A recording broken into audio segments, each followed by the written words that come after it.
Hello students, hope that you are doing good.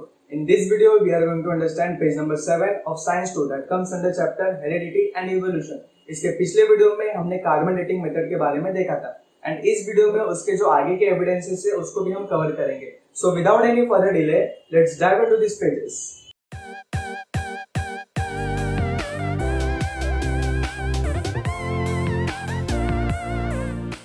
अब हम start करते हैं पेज नंबर 7. इस पेज पे टोटल आपको दो एविडेंस मिलेगा and Darwin theory of natural selection के बारे में भी बताया गया है. ओके, तो इस वीडियो में बेसिकली हम लोग फोकस करेंगे एविडेंस के ऊपर एंड इसके नेक्स्ट वीडियो में हम लोग डार्विन थ्योरी के बारे में भी देखेंगे. तो अब हम स्टार्ट करते हैं इस पेज का पहला evidence, that is connecting link. Okay, तो कनेक्टिंग लिंक क्या है? कनेक्टिंग लिंक सिंपल वो प्लांट है या नहीं तो वो एनिमल है. यस, मैंने क्या बोला? कनेक्टिंग लिंक सिंपल वो प्लांट है या नहीं तो वो एनिमल है जो दो अलग अलग ग्रुप यानी तो दो अलग अलग स्पीसीज के कैरेक्टर्स को शो करता है. ओके, सिंपल जरा हम लोग इसको समझते हैं कि एज्यूम करिए कि एक कोई ग्रुप है यानी तो कोई स्पीसीज है जिसको हम बोल देते हैं ए. ओके, तो ये जो स्पीसीज है उसका नाम है ए एंड एक और स्पीसीज है जिसका नाम है बी. ओके, तो इधर पे एक स्पीसीज ए एंड इधर पे एक स्पीसीज बी. ओके, अब यहाँ पे एक और एनिमल प्रेजेंट है. ध्यान से जरा आप इसको एज्यूम करते चलिए. यहाँ पे एक और एनिमल प्रेजेंट है जिसके पास ये जो ए वाले स्पीसीज है ना, ये जो ए वाले ऑर्गेनिज्म है उसके भी कैरेक्टर प्रेजेंट है एंड ये जो बी वाले स्पीसीज है, जो बी वाले ऑर्गेनिज्म है उसके भी कैरेक्टर प्रेजेंट है. ओके, तो हम इस एनिमल को क्या बोल देंगे? सिंपल ए प्लस बी बोल देंगे. ओके, तो ऐसे एनिमल्स, ध्यान से, ऐसे एनिमल जिनके पास ये दोनों के कैरेक्टर्स होते हैं, ये दोनों अलग अलग ग्रुप, ये दोनों अलग अलग स्पीसीज के कैरेक्टर्स होते हैं, मींस ए प्लस बी दोनों के कैरेक्टर्स होते हैं, ऐसे एनिमल्स को हम क्या बोलते हैं? कनेक्टिंग लिंक बोलते हैं. ओके, तो ये जो कनेक्टिंग लिंक है ये एनिमल्स के सिनेरियो में भी पॉसिबल है एंड प्लांट्स के सिनेरियो में भी पॉसिबल है.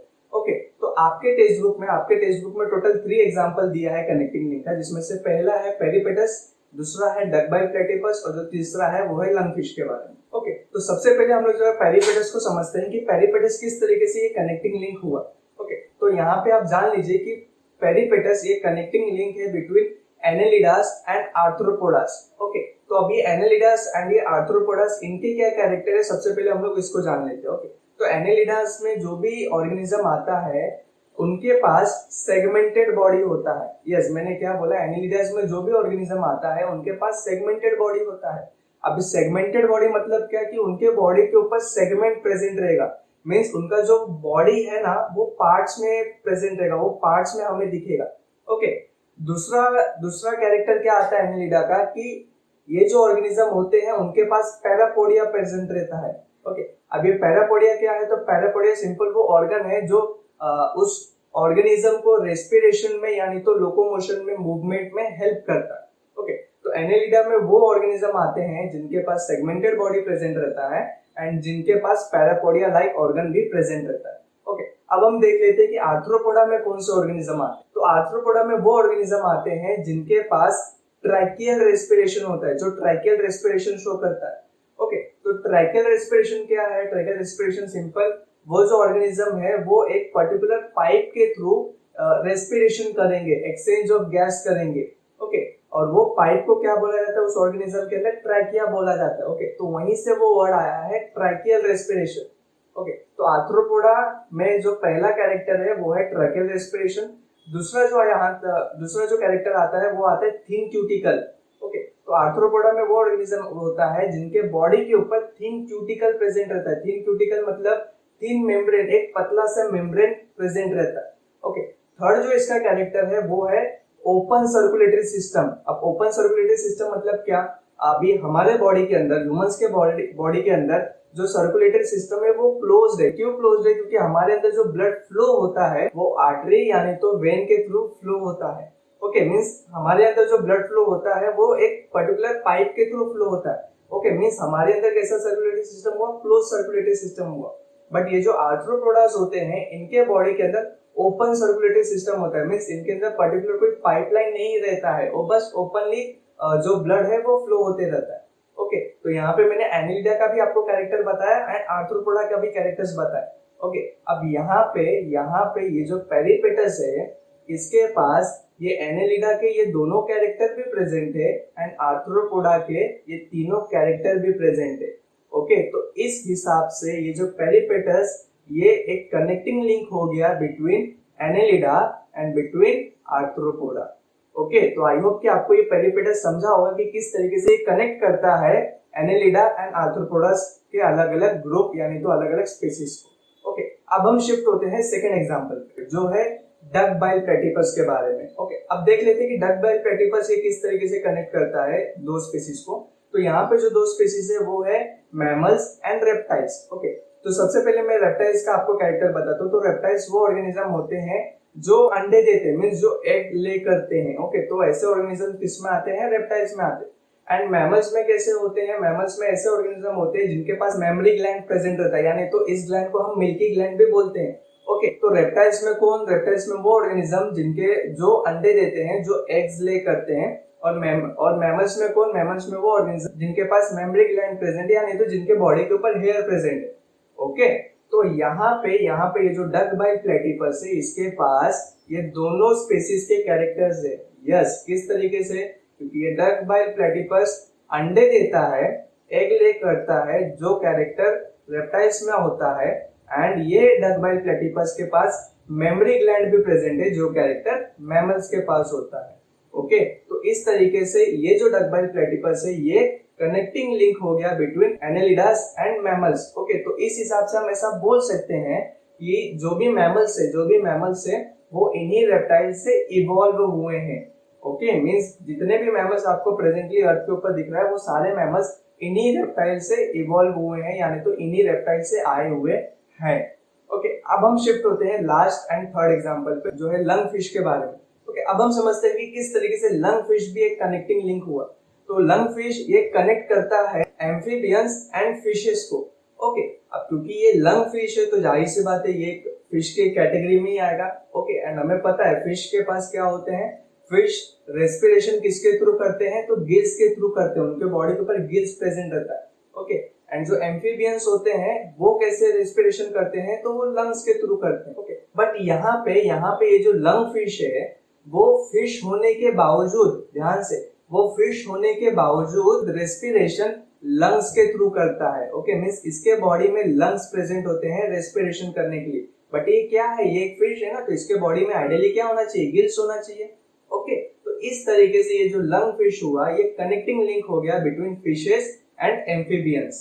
ओके, तो हम ऐसा बोल सकते हैं, ये लंग फिश को देखने के बाद हम ऐसा बोल सकते हैं कि जितने भी एम्फीबियंस फिलहाल अर्थ के ऊपर प्रेजेंट है वो सारे एम्फीबियंस कहाँ से इवॉल्व हुए हैं, कहाँ से आए हुए हैं? तो फिशेस से आए हुए हैं। ओके, तो यहाँ पे हमने तीनों एग्जांपल को इन डिटेल में देखा। पहले हमने पेरिपेटस के बारे में देखा और हमें ये चीज मालूम पड़ा कि yes, peripatus is a connecting link between annelidas and arthropodas. फिर हमने प्लेटिपस के बारे में देखा और हमें ये चीज मालूम पड़ा कि yes, platypus is a connecting link between reptiles and mammals. And third हमने लंग फिश के बारे में देखा और हमें ये चीज मालूम पड़ा कि yes, lung fish is a connecting link between fishes and amphibians. Okay, तो इस हिसाब से ये जो तीनों कनेक्टिंग लिंक हमने देखा है यहाँ पे, ये तीनों कनेक्टिंग लिंक का प्रेजेंस, ध्यान से, ये तीनों कनेक्टिंग लिंक का प्रेजेंस ऑन अर्थ ये इंडिकेट करता है, यही चीज प्रूफ करता है कि यस, अर्थ के ऊपर इवोल्यूशन होता है, या नहीं तो यूनिवर्स में इवोल्यूशन होता है।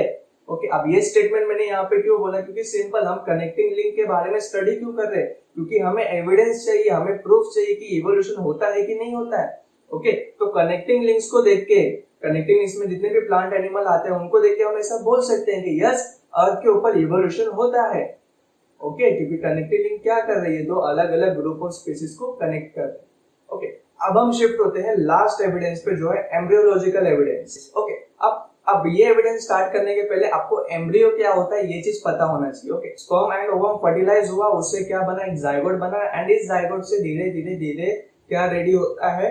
वॉर्म के अंदर एम्ब्रियो रेडी होता है। ओके, तो यहाँ पे आपको कुछ पिक्चर्स दिखते होंगे। अब ये पिक्चर्स में आपको एम्ब्रियो शो किया गया है अलग अलग स्पीसीज के ऑर्गेनिज्म को, फिश का, सैलमेंडर का, टोटोइस का, चिकन का, पिग का, काऊ का, मैन का, रैबिट का। ओके, ये सारे स्पीसीज, ये सारे अलग अलग स्पीसीज के एम्ब्रियोज को यहाँ पे शो किया गया। ओके, और एक चीज मैं आपको बता दूं कि इस पिक्चर में जो एम्ब्रियो शो किया गया वो उसे 3 लेवल पे शो किया गया।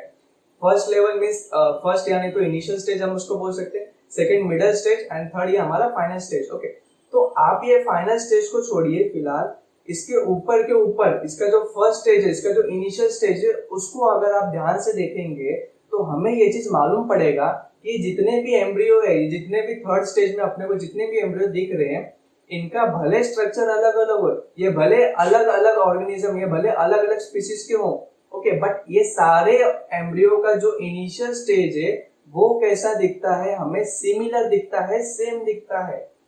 ओके, तो by observing the initial stage of embryo of this embryos of different organism, we can say that कि yes, evolution happens in our nature।